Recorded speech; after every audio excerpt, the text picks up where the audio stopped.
Bismillahirrahmanirrahim. Assalamu alaikum. Today I'm going to discuss about the vaccines of COVID-19. First of all ये चीज़ हमने देखी कि बहुत सारी वैक्सीन्स जो हैं वो मार्केट के अंदर अवेलेबल हैं और वो कोविड-19 के हवाले से जो है उसकी मुख्तलिफ़ डोजेज जो है वो लोगों को लगाई जा रही हैं और उसके ऊपर बहुत तेज़ी के साथ काम किया जा रहा है। जैसा कि हम जानते हैं कि जी ये सेम सिचुएशन के दौरान मार्च के अंदर इस वायरस के बारे में हमने जो है वो एक लहर के आते हुए सुना था कि एक लहर है वायरस की जो कि आ रही है और इन्फेक्ट करती जा रही है लोगों को। तो उसी हवाले से जो है हम डिस्कस करते हैं। आज तकरीबन नियर अबाउट इसको 1 साल गुज़र चुका है और इस हवाले से मुख्तलिफ़ वैक्सीन्स जो हैं वो बनाई गई हैं, जिसमें मुख्तलिफ़ वैक्सीन्स जो है वो मुख्तलिफ़ तरीक़ों से काम करती हैं और उन वैक्सीन्स का मोड ऑफ़ एक्शन और उनकी वर्किंग जो है वो मुख्तलिफ़ है। अब यहाँ पे अगर हम बात करें पाकिस्तान के हवाले से, तो पाकिस्तान में मुख्तलिफ़ कंपनी ने अपनी वैक्सीन्स, जो बायोमेडिकल कंपनीज़ हैं, उन्होंने अपनी वैक्सीन्स को इंट्रोड्यूस कराया है। और एक तरफ तो ये भी है कि बहुत सारी बायोमेडिकल इंडस्ट्रीज़ इससे बहुत ज़्यादा पैसा, बहुत ज़्यादा बेनिफिट हासिल कर रही हैं। तो क्या ये वैक्सीन्स, इनकी एफ़िकेसी, क्या ये वैक्सीन्स की जो हम यूँ कह लें कि पॉजिटिव इम्प्लीमेंट है, क्या वो वैसे हो रहा है या नहीं हो रहा, या किस तरीके से ये वर्क करती हैं, हमें ये वैक्सीन्स लगवानी चाहिए या नहीं लगवानी चाहिए। लोगों के इसके ऊपर बहुत सारे क्वेश्चंस हैं। इन क्वेश्चंस को डिस्कस करने के लिए और इन वैक्सीन्स की जो है वर्किंग उसको डिस्कस करने के लिए जो है आज मैंने इसके ऊपर स्पेशल एक लेक्चर जो है वो डिलीवर किया है। इसमें स्पेशली हमने डिस्कस करना है एस्ट्राजेनेका जो कि एक एक्सफोर्ड वैक्सीन है पड़ी, और फाइज़र एक बायोटेक ये भी एक वैक्सीन है पड़ी। ये हमारे पास तो ये वैक्सीन्स है, और मॉडर्ना ये हमारे पास एक वैक्सीन है पड़ी जो कि बाहर से बेसिकली क्या की गई है कि इंट्रोड्यूस कराई गई है हमारे कंट्री के अंदर। और इसके ऊपर जो है वो बहुत सारी डिस्कशंस चल रही हैं कि क्या ये वैक्सीन्स जो हैं वो वैल्यूएबल हैं भी या नहीं हैं। सो अगर हम इन वैक्सीन्स की इनको डिस्कस करें, तो ये जो हमारे पास स्पेशली ये वाली जो वैक्सीन है मॉडर्ना, तो ये एक न्यू वैक्सीन है पड़ी जो कि इस सेंस में डेवलप की गई है कि इसमें जब हम इंजेक्ट करते हैं, तो इंजेक्ट करने में हमने जो बेसिक चीज़ इंजेक्ट करती हैं that is the messenger RNA. हम बॉडी में मैसेंजर आरएनए को इंजेक्ट कर लेते हैं और वो मैसेंजर आरएनए जो है हमारे सेल्स के अंदर आ जाएगा। अल्टीमेटली ये हमारे सेल्स में जाएगा और हम जानते हैं कि हमेशा एक डीएनए जो है उससे क्या किया जाता है, आरएनए को डेवलप कराया जाता है। और आरएनए से स्पेशली हम क्या करवाते हैं जनाब, प्रोटीन बनवाते हैं। तो यहाँ पर हमने बेसिकली उसी फिनोमिना को जो है वो फॉलो करना है। वो सेम फिनोमिना यहाँ पे फॉलो किया जाता है। इस फिनोमिना में क्या किया जाता है कि एक इंजेक्ट किया जाता है मैसेंजर आरएनए हमारे सेल्स के अंदर, और फिर उस मैसेंजर आरएनए को सेल्स के अंदर हम जैसे ही इंजेक्ट करते हैं या हमारे सेल्स के अंदर जाता है, तो ये वहाँ पर स्पेसिफ़िकली ये मैसेंजर आरएनए जाकर ख़ास किस्म की प्रोटीन जो है उसको प्रोड्यूस करवा देता है। अब ये प्रोटीन जो यहाँ पर प्रोड्यूस हो रही है, ये बेसिकली मैसेंजर आरएनए जो भेजा गया था, ये है कोविड-19 का मैसेंजर आरएनए, या हम इसे यूँ कहते हैं कि ये बेसिकली मैसेंजर आरएनए है सार्स कोविड का। ठीक है, ये मैसेंजर आरएनए उसका था जो इसने प्रोटीन बिल्ड करवाई हैं हमारी बॉडी के अंदर। ये प्रोटीन असल में कोविड-19 के वायरस की हैं, उसी वायरस की ही बेसिक ये प्रोटीन्स मौजूद हैं जो कि उसने क्या की हमारी बॉडी के अंदर, जिनको इसने क्या किया, बिल्ड कराया। तो अब जब हमने इस प्रोटीन को जो है वो यहाँ पर बिल्ड करा लिया, ये प्रोटीन्स जैसे ही बिल्ड होंगी हमारी बॉडी में, हमारी बॉडी यहाँ पर अपना इम्यून जो सिस्टम है उसको क्या करेगी, उस इम्यून सिस्टम को एक्टिवेट कर देगी। ठीक है, और इसके नतीजे में जैसे ही हमारा इम्यून सिस्टम एक्टिवेट होगा, अल्टीमेटली क्या होगा कि वो रिस्पॉन्स प्रोड्यूस करेगा। और इस तरीके से ये हमारा इम्यून सिस्टम जैसे ही एक्टिवेट होगा, इट विल प्रोड्यूस रिस्पॉन्स, और उस रिस्पॉन्स के नतीजे में अल्टीमेटली क्या होना है कि इस वैक्सीन ने काम करना शुरू कर देना है। तो ये कुछ इस तरीके से जो है इस वैक्सीन को जो है वो बेसिकली प्रिपेयर किया गया है कि ये इस तरह से अपनी वर्किंग को, इस तरह से अपने प्रोसीजर को परफॉर्म करे। तो बिल्कुल सिमिलर ये जो काम कर रही हैं, ये जो मॉडर्ना वैक्सीन है, ये बिल्कुल सिमिलर जो है वो काम कर रही है एज एस्ट्राजेनेका।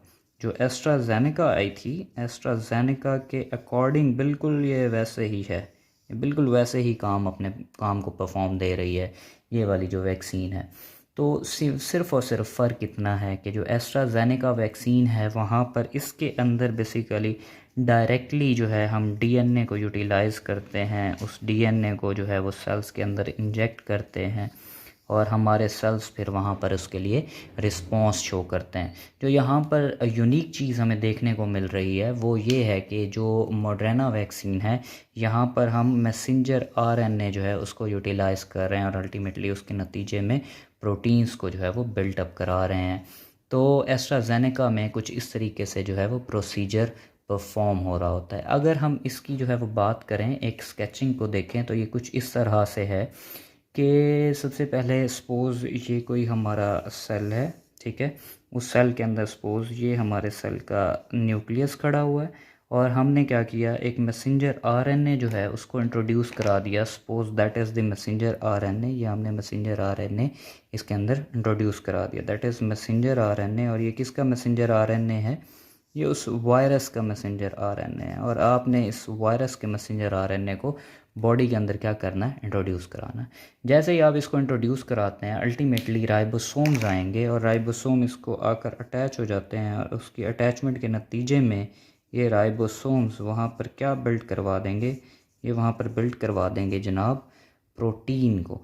और यूँ प्रोटीन्स जो हैं वो इसके अंदर बन जाएंगी और अल्टीमेटली हमारी बॉडी इसके लिए क्या करेगी, एक रिस्पॉन्स शो कराएगी। तो नेक्स्ट हम देखते हैं कि ये किस तरीके से अब फर्दर काम करेगी, किस तरीके से अपने प्रोसीजर को जो है वो आगे चलाती हैं। हम इसकी डिटेल जो है वो देखते हैं। जी, तो वेलकम। हम डिस्कस कर रहे थे एस्ट्राजेनेका, फाइज़र और मॉडर्ना के बारे में। और देखें जी, जो फाइज़र वैक्सीन है वो फाइज़र वैक्सीन की वर्किंग किस तरह से होगी। अब हमने अभी थोड़ी देर पहले डिस्कस किया कि हम जो है वो क्या करते हैं कि मैसेंजर आरएनए जो है उसको लेते हैं और अल्टीमेटली हमने उस मैसेंजर आरएनए जो है, मैसेंजर आरएनए लेने के बाद हमने क्या किया, उस मैसेंजर आरएनए को इंट्रोड्यूस करवा दिया इनटू द सेल्स। और सेल्स में इंट्रोड्यूस करवाने से जो है उसने अपनी वर्किंग क्या करवाई कि सेल के अंदर जैसे ही ये गया, सपोज़ ये सेल था, सेल के अंदर ये मैसेंजर आरएनए चला गया, इसने वहाँ पर स्पेसिफिक क्या की, प्रोटीन्स बनवा दी। और वो प्रोटीन्स किसकी थी, वो उसी वायरस की थी। और अल्टीमेटली हमने बॉडी के अंदर जो है एक ख़ास किस्म का इम्यून सिस्टम जो हमारी बॉडी में नेचुरली कुदरती तौर पर अल्लाह ताला ने जो है वो दिया हुआ है, उसको हमने क्या करवा लिया, बूस्टअप करा दिया। उसने अपनी वर्किंग को क्या कर दिया, फास्ट कर दिया अगेंस्ट दीज वायरल, यूँ कह लें कि पैथोजेंस, या हम यूँ कह लें कि एंटीजेंस। तो असल में ये किस तरीके से जो है वो सारा कुछ इस प्रोसेस को जो है वो परफॉर्म किया जा रहा होता है और किस तरीके से। देखें, अगर हम अपने सेल्स की बात करें तो सेल्स के बाहर जो है ये लिपिड की एक लेयर है, लिपिड बाई लेयर। ये लिपिड से मिलकर बना हुआ होता है हमारा जो ये सेल है, लिपिड बाई लेयर से मिलकर बना हुआ है। तो जो हमने सपोज़ ये मैसेंजर आरएनए है, इस मैसेंजर आरएनए को इंट्रोड्यूस करवाना है हमारी बॉडी में या हमारे सेल में। तो फर्स्ट ऑफ ऑल हम क्या करते हैं कि इस मैसेंजर आरएनए के around, suppose this one is the messenger RNA, हम इसके इर्द गिर्द जो है वो एक लिपिड की बाई लेयर जो है वो बिल्ड करवाते हैं। सपोज़ ये लिपिड की एक बाई लेयर है जिसको हमने क्या किया है, बिल्ड कराया। अब हमने जब इसके बाहर लिपिड की बाई लेयर को बिल्ड कराया, now it is easy for us कि हम आसानी से बायोटेक्नोलॉजी के थ्रू क्या कर सकते हैं कि इसको अपने सेल के अंदर जो है वो इंट्रोड्यूस करवा सकते हैं। जैसे ही हम इसे अपने सेल के अंदर इंट्रोड्यूस कराएंगे, ये मैसेंजर आरएनए सेल के अंदर चला गया। Now it will make the proteins. अब ये वहाँ पर क्या करेगा, प्रोटीन्स बनवाएगा। और वो प्रोटीन्स कौन सी होंगी, वो वायरल प्रोटीन्स होंगी। और उन प्रोटीन्स के थ्रू हमारी बॉडी जो है वो एक्टिव अपनी इम्यूनिटी दिखाएगी और एक्टिव इम्यून सिस्टम जो है वो काम करेगा। और अल्टीमेटली क्या होगा कि मुख्तलिफ़ किस्म की एंटीबॉडीज़ इस तरह की बन जाएंगी और वो एंटीबॉडीज़ क्या करेंगी, अपनी वर्किंग को परफॉर्म करना शुरू कर देंगी। तो एक तो ये कॉन्सेप्ट है पड़ा जी एस्ट्राजेनेका या फाइज़र जो वैक्सीन्स हैं उनके पीछे। तो अगर हम एस्ट्राजेनेका की बात करें तो एस्ट्राजेनेका और फाइज़र इनके वर्किंग आलमोस्ट सिमिलर है, एक दूसरे के साथ मिलती जुलती है बड़ी। तो इसमें थोड़ा सा जो एस्ट्राजेनेका है उसमें जो यूनिकनेस दिखाई गई, जैसे हमने पहले भी बात की थी कि एस्ट्राजेनेका में बजाय ये कि मैसेंजर आरएनए, इसमें डायरेक्ट डीएनए को जो भी है वो यूज़ किया गया था। तो वो किस तरह से किया गया था, वो सारा प्रोसीजर किस तरह से था, हम उसको डिस्कस करते हैं। अब एक थोड़ी सी इसके अंदर जो है वो मॉडिफिकेशन ये की गई है कि इसमें यूज़ किया गया है एस्ट्राजेनेका वैक्सीन्स के अंदर ख़ास तौर पर एडिनो वायरस को। ठीक है, एडिनो वायरस इसको यूटिलाइज़ किया गया है। अगर हम एडिनो वायरस की बात करें तो ये कॉमनली इन्फ्लुएंज़ा काजिंग वायरस है। ठीक है, ये इन्फ्लुएंज़ा काज करता है। अब इसको यहाँ पर यूटिलाइज़ किया गया है और इसकी वर्किंग जो है वो बड़ी यूनिक है। वो किस तरह से ये वर्क करता है हम इस चीज़ को देखते हैं। तो वर्किंग के हवाले से हम देखें तो ये इसकी वर्किंग किस तरह से है इसको डिस्कस करते हैं। हाँ जी, तो किस तरह से यूटिलाइज़ किया गया एडिनो वायरस को, तो यहाँ पर स्पेशली यूटिलाइज़ किया गया है जी एडिनो वायरस को। एडिनो वायरस, एडिनो वायरस जो है ये इन्फ्लुएंज़ा काजिंग वायरस है। ठीक है, इस वायरस के सपोज ये डीएनए था, आपने इस डीएनए को निकाला। ठीक है, और इस डीएनए के अंदर कुछ क्या की गई, इसके अंदर मॉडिफिकेशंस कर दी। क्या मॉडिफिकेशंस की हैं आपने, इस के अंदर आपने जो है वो डेड डीएनए लगा दिया। सपोज़ आपने जो है ये यहाँ पर डीएनए इंसर्ट कर दिया है, वही आपके पास जो वायरस था उसका, ये आपने डीएनए जो है उसका इंसर्ट किया है, but it one is the dead one. आप यूँ कह लें कि उसके पोर्शंस हैं पड़े या उसके पार्ट्स हैं पड़े, आपने इसको क्या किया, यूँ इस तरह से मॉडिफाई कर दिया। ठीक है, अब आपने इसी चीज़ को उठाया और उठाकर जो है इसको ट्रांसप्लांट कर दिया किसके अंदर, ये ह्यूमंस के सेल्स के अंदर। जब ये ह्यूमन के सेल के अंदर न्यूक्लियस के अंदर यही सेम चीज़ गई है जिस विच हैव दी वायरस, जो कि मॉडिफिकेशन जिसके अंदर की गई हैं, जिसके अंदर चेंजेस की गई हैं, ये डिज़ीज़ काज नहीं कर सकता। ये एक ऐसी चीज़ है जिसको आपने डेड किया हुआ है। तो अल्टीमेटली इसने यहाँ पर क्या बनवाना है, मैसेंजर आरएनए बनवाना है। और जब इसने मैसेंजर आरएनए यहाँ पर बनवाया तो मैसेंजर आरएनए से हम लोग जानते हैं कि इस मैसेंजर आरएनए से अल्टीमेटली क्या बनेगी, दैट विल फॉर्म प्रोटीन्स। तो ये प्रोटीन बनवाएगा और प्रोटीन्स जो हैं जैसे ही बनेंगी हमारी बॉडी क्या करेगी, अपना जो है वो इम्यून का एक रिस्पॉन्स प्रोड्यूस कर देगी। और वो रिस्पॉन्स किस फॉर्म में होगा कि हमारी बॉडी एंटीबॉडीज़ प्रोड्यूस करेगी, अल्टीमेटली इसके साथ फाइट आउट करेगी। अब हमने इस तरीके से मतलब बायोटेक्नोलॉजिस्ट ने यूँ वैक्सीन्स को जो है वो डेवलप तो कर लिया है। ये वैक्सीन्स जो हैं वो वर्किंग में भी हैं और मुख्तलिफ़ जो है वो वर्ल्ड लेवल के ऊपर मुख्तलिफ़ जगहों पे इनको यूटिलाइज़ भी किया जा रहा है। तो हम देखते हैं कि किस तरीके से इनकी एफिकेसी है, किस तरीके से ये वैक्सीन जो हैं वो वर्क कर रही हैं। तो अगर हम ब्राज़ील की बात करें तो ब्राज़ील के अंदर जो है यही वैक्सीन जो हैं इसका जो है एफिशिएंसी रेट देखा गया है तो 62% एफिशिएंसी रेट है।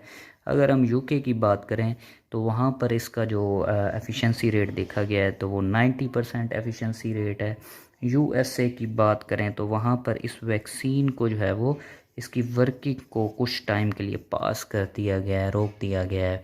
वो इसकी जो है वो वर्किंग से कुछ बेहतर करने की कोशिश कर रहे हैं कि हम किसी तरह से इसकी वर्किंग को कुछ मज़ीद बेहतर कर सकें। तो इसलिए इसकी जो है वो एफिकेसी रेट जो है उसको चेक किया जा रहा है। एफिकेसी रेट जो है वो कोविड-19 की वैक्सीन जो हो गई, लाइक जिनमें अभी मैंने बात की फाइज़र जो है ये हमारे पास है, या फिर मैं ये एक नेम से आ रही है दैट इज़ बायोनटेक, ठीक है। तो इसकी एफिकेसी जो है वो देखी गई है, तो 95% ये एफिकेसी रेट जो है वो दे रही है आफ्टर द सेकंड डोजेज। तो दूसरी डोज के बाद ही हमें एफिकेसी रेट जो है तकरीबन 95% जो है वो प्रोवाइड कर रही है। इसी तरह से हम बात करें लाइक हमारे पास इनमें एक और वैक्सीन है दैट इज़ दी मॉडर्ना। इसकी बात करें तो ये भी हमें जो है वो अराउंड अबाउट 94% एफिकेसी रेट दे रही है, लेकिन इसके ट्रायल्स में 24 डेज़ जो है उसको चेकआउट किया गया है।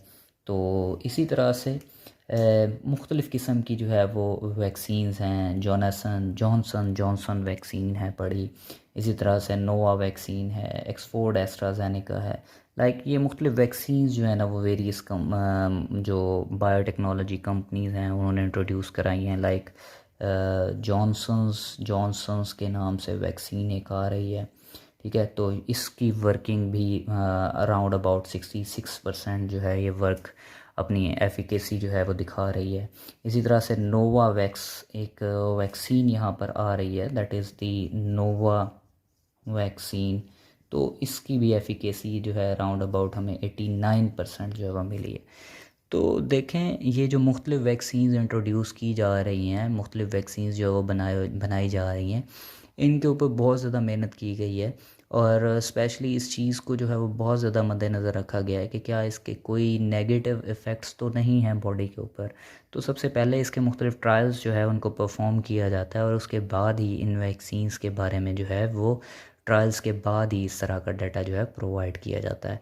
इंशाल्लाह हम नेक्स्ट वीडियो लेक्चर के अंदर जो है वो डिस्कस करेंगे कि किस तरह से ये वैक्सीन जो है वो अपनी वर्किंग को परफॉर्म कर रही हैं। उस हवाले से मुख्तलिफ़ वैक्सीन जो हैं वो इंडिया ने भी बनाई है। हालांकि इंडिया जो है वो देखा जाए तो इकोनॉमी के लिहाज से हम देखें कि वहाँ पर जो है गुर्बत बहुत ज़्यादा है, लेकिन उसके बावजूद वहाँ के लोगों ने, बायोलॉजिस्ट ने बहुत ज़्यादा वर्क किया, वायरोलॉजिस्ट ने बहुत ज़्यादा वर्क किया, बायोटेक्नोलॉजिस्ट ने बहुत ज़्यादा वर्क किया, जिसकी वजह से आज वो इस काबिल हैं कि वो राउंड अबाउट 170 रुपीज़ में वैक्सीन्स प्रोवाइड कर रहे हैं, ठीक है, 170 रुपीज़ के अंदर।